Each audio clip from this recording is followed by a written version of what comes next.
Olá, sejam bem-vindos ao nosso canal. Bom, para quem não sabe, esse aqui é o Alquimia da Web. A gente fala sobre programação e desenvolvimento web, pessoal.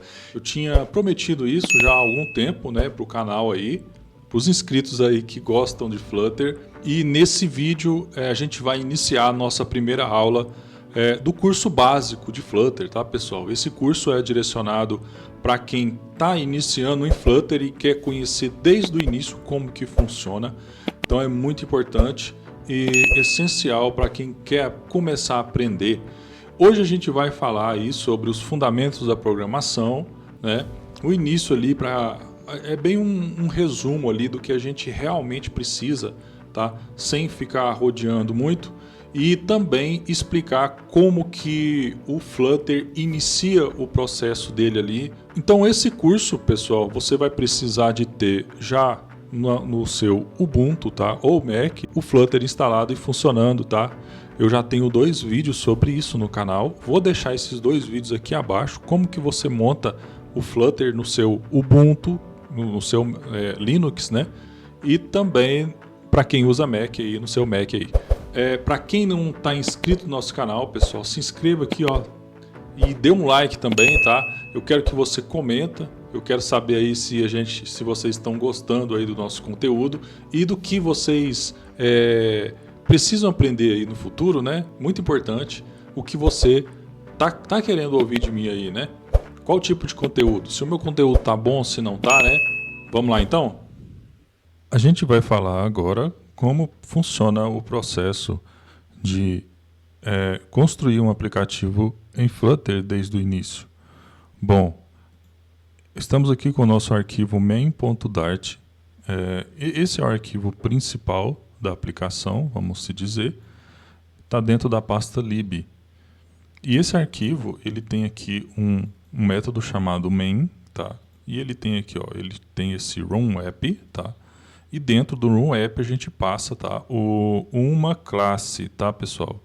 Essa classe é essa aqui, ó, chamada myApp. Como você pode ver, essa classe ela já está aqui. Então a gente tem aqui, ó, myApp e tal, e dentro da classe a gente tem um conteúdo. Pessoal, a gente tem aqui a gente tem outra classe aqui chamada myHomepage, e essa classe ela é responsável por renderizar, vamos se dizer, uma página do nosso aplicativo. A gente tem um aplicativo rodando aqui, tá? Escrito Olá Mundo. E como você pode ver aqui no emulador, e ele é rodado através desta classe aqui chamada myHomepage, tá? E ela tem um parâmetro, tá, pessoal? O que é parâmetro? A gente declara um parâmetro numa classe, colocando aqui, ó, por exemplo, ó, essa classe se chama class myHomepage, tá? E aqui dentro dela, olha, ela abre, tá aqui, e dentro dela a gente tem aqui, ó, const myHomepage. E aqui a gente coloca os parâmetros. A primeira coisa que você coloca é isso aqui, ó, superkey, tá? E depois você coloca o parâmetro realmente que você vai passar, tá? No caso meu aqui é um title, ou seja, um título, que é esse Olá Mundo que ela está recebendo, tá? E aqui embaixo a gente precisa declarar a variável desse título, do title. De que tipo ela é? É string? É double? É int? Então esse aqui é a variável. E aqui a gente apresenta em si no aplicativo através do build. Build, de inglês, significa mais ou menos construir. Ou seja, construir aí o conteúdo da classe.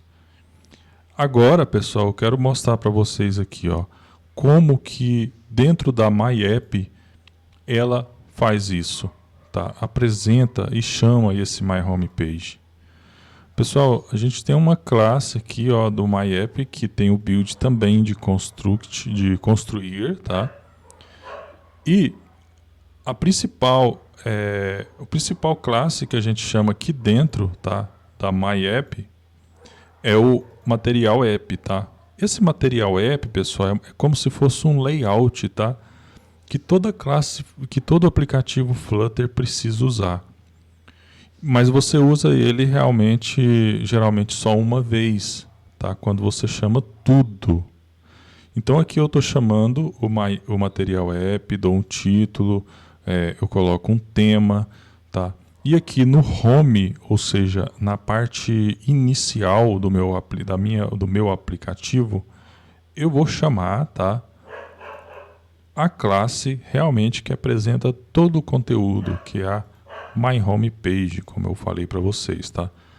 Então a My Home Page, ela tem o parâmetro de título, tá? E eu defino aqui o título.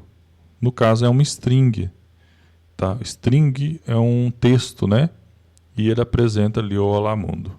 Esse é o fluxo aí inicial que a gente tem de básico para iniciar um aplicativo em Flutter. Então, o que eu vou falar agora? Eu tinha falado sobre esse title, tá? Que ele é um título. Eu posso mostrar para vocês, por exemplo, agora os tipos de variáveis que a gente tem, tá? Então a gente tem esse, como eu falei, de string. Se a gente quiser, a gente também tem um tipo, vou colocar a idade aqui, age, tá? Então aqui eu tenho um age que é do tipo int, ou seja, inteiro. Se eu quiser um double, por exemplo, para dinheiro, né, principalmente, ó, para dinheiro, eu posso colocar ele seguido de ponto, tá? Ou sem ponto também, mas ele permite você colocar ali casas decimais, tá? Serve muito para dinheiro. Tem um que é do tipo boolean, tá? Ou seja, true ou false, né? Verdadeiro ou falso. Então você pode usar ele, né? Por exemplo, vou criar essa variável, posso colocar true, certo? Ou eu posso colocar false. Esse é o tipo boolean. Então esses aqui são os principais tipos de variáveis, tá? Em Flutter, que você pode usar em Dart, né? Dart é a linguagem que o Flutter usa. Outra coisa muito importante, pessoal, é você usar os operadores de comparar, né? Da gente comparar as coisas. Por exemplo, eu quero comparar o age aqui, ó, tá? Que é um inteiro, certo? Ou qualquer valor, tá? Pode ser age, pode ser money, pode ser um boolean. Ele vai funcionar da mesma forma, tá? Por exemplo, eu quero calcular se 8 é igual a 8. O que vai retornar nisso aqui? Isso aqui vai retornar o quê? Vai retornar true. Porque 8 é igual a 8. E se você quiser comentar de diferente, por exemplo, 8, eu posso colocar assim, ó, diferente. O que vai retornar aqui? True, porque 8 é diferente de 9. Se eu colocar, eu quero comparar se um número é maior que o outro, tá? Esse só serve para números, tá, pessoal? Ou seja, você pode usar tanto para inteiro quanto para double, certo? Que é dessa forma aqui, ó. Eu quero saber se 3 é maior que 2. O que ele vai retornar? Vai retornar true, tá? Eu quero saber se 3 é menor do que 2. O que vai retornar? False. Porque 3 não é menor do que 2, né? Muito simples. Por exemplo, eu quero saber se 5 é maior ou igual, tá? Pode ser maior ou igual. Maior ou igual a 1. O que vai retornar? Vai retornar true. Eu quero saber se, por exemplo, se 5 é menor ou igual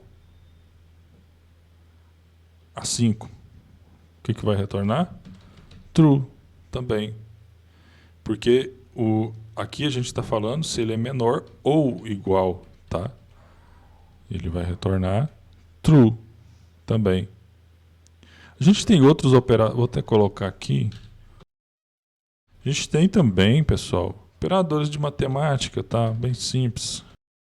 Que não é muito diferente, tá? A gente tem um sinal de mais quando você quer somar 3 mais 1, quanto que vai dar? Vai dar 4, tá? Você quer somar, esse é o de adição, né? Adição. Eu quero subtrair 3 menos 8. Vai dar 1. Subtração. Até aqui muito simples, né? Matemática já tem isso, tá? A gente estudou isso na matemática. A gente tem também aqui o de multiplicação. Tá? A gente coloca esses asteriscos para representar que ele está multiplicando por algum valor. Ó, 7 vezes 8, 56. Divisão, 4 dividido por 2 vai dar 2. A gente pode usar também 10 dividido por 3. Tá? Então aqui, o que ele vai fazer? Ele vai dividir, tá? E ele vai me dar aqui o resultado da sobra. Tá? E a sobra é quanto? É 1, porque o único divisor é 9, né? Então 9 dá para dividir por 3.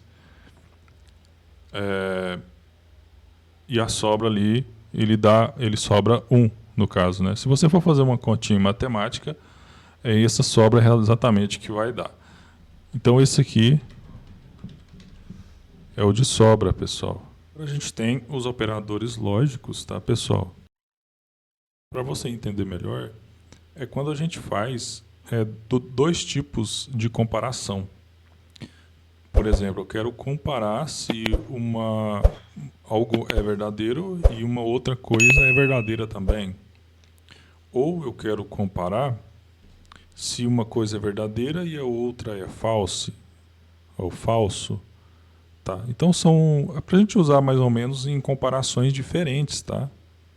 Por exemplo, eu posso comparar essa variável que está aqui em cima, ó, ser rico, eu coloquei ela aqui como true. Eu posso usar ela para fazer uma comparação. E a gente usa mais ou menos 3 operadores. A gente tem o operador e, tá? Que a gente vai comparar. A gente tem um comparador ou. E a gente tem o comparador também contrário. Tá? O E, a gente pode usar ele, por exemplo, a variável ser rico. Qual que é o valor dela aqui em cima? Tá true. O que ele vai retornar aqui? True. Tá? Isso é fato. Mas e se eu quiser comparar com uma outra condição, tá? Eu posso fazer isso aqui, ó. Posso colocar a variável E. O E. Ou seja, aí eu quero comparar uma outra coisa, tá? Aí eu faço dessa forma. Eu quero comparar se 15 é menor do que 15 é menor do que 16. O que você acha que vai retornar aqui? Vai retornar true. Sabe por quê? Porque o ser rico, o valor dele é true aqui em cima, né? O valor dele é true já.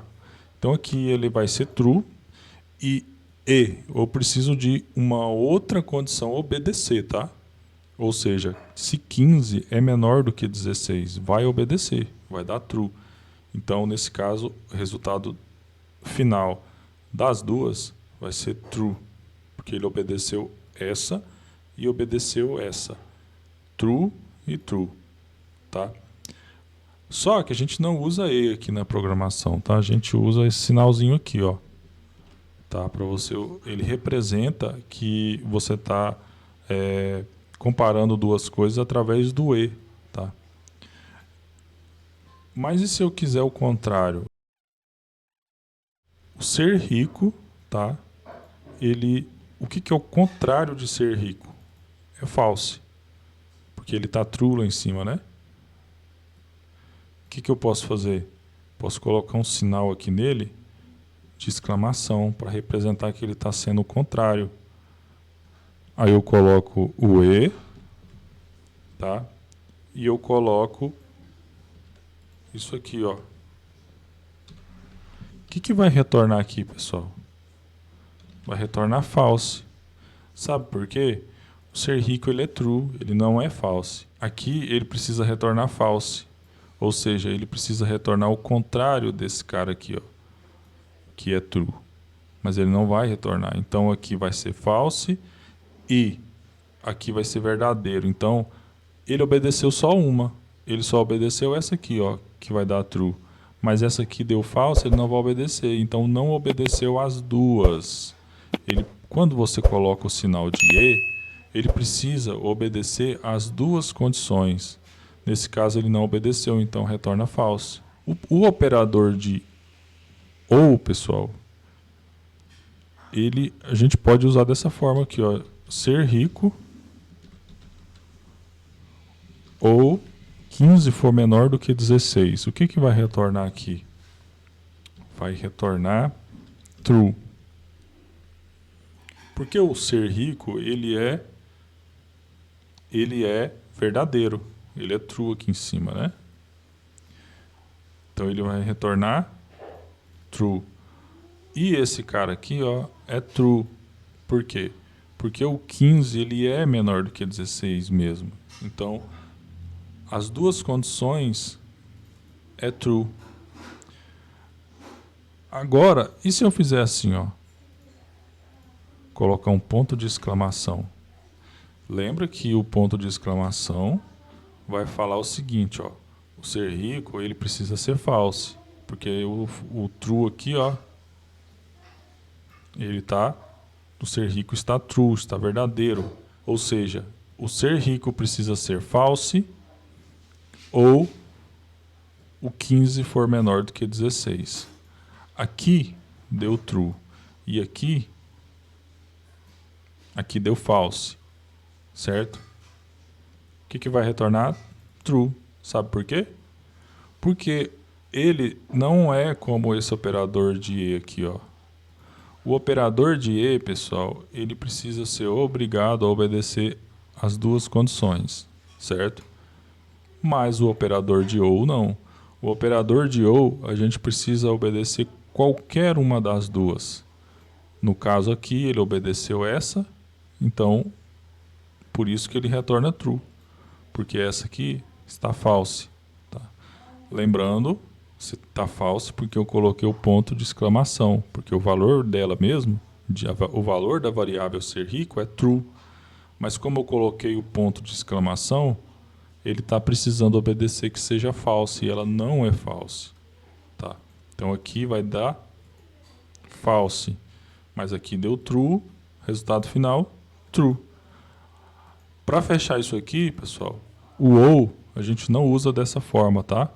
Aqui foi só um jeito para mim ser mais fácil de explicar para vocês, mas como os operadores de E aqui, ó, o operador de OU a gente usa dessa forma. Ó. Duas barras verticais aqui, ele representa o operador OU. Opa, espero que você tenha gostado dessa primeira aula, pessoal. E que você acompanhe as próximas aulas aí. Vai ter várias aulas sobre esse curso de básico de Flutter, tá? E dê um like aí, se inscreva no nosso canal se você não é inscrito. É muito importante aí, isso me motiva a continuar fazendo vídeos para vocês aí, tá? Até mais, pessoal!